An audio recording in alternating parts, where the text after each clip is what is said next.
செயற்குழு உறுப்பினர்கள் வந்து தொண்டர்களால் நேரடியாக தேர்ந்தெடுக்கப்பட வேண்டுங்கிறது அதிமுகவுடைய விதி. அதை பண்ணலையே பழனிசாமி, தேர்தலை நடத்தலையே.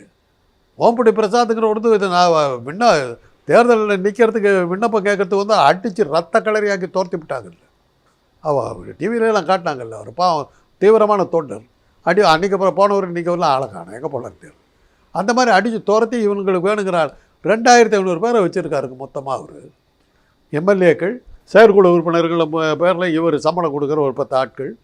இவங்கள வச்சுக்கிட்டு தான், அதை வச்சுக்கிட்டு தான் வந்து கட்சி எங்கிட்ட தான் இருக்குதுன்னு காட்டி தேர்தல் ஆணையம், அது பாஜக கூட இருக்கிறதுனால பாஜக கொடுத்த கருணையில் தேர்தல் ஆணையம் வந்து அதை வந்து அங்கீகரித்து சின்னம் எல்லாத்தையும் கொடுத்துச்சு. அந்த சின்னத்தை வச்சு என்ன பண்ணீங்க? ஒரு தேர்தலில் ஜெயிச்சிங்களா? ஜெயிக்காட்டி பரவாயில்ல, தோத்தாலும் பரவாயில்ல, டெபாசிட் வாங்கினியா? ரெட்டை இலை சின்னத்துக்கு டெபாசிட் கூட கிடைக்காதுங்கிற அளவுக்கு அதை கேவலப்படுத்தி விட்டது யார்? பழனிசாமி. இன்னும் தலைவனாக உட்காந்துக்கிட்டு இருக்கானே, என்னத்தை உட்காந்துக்கிட்டு இருக்க?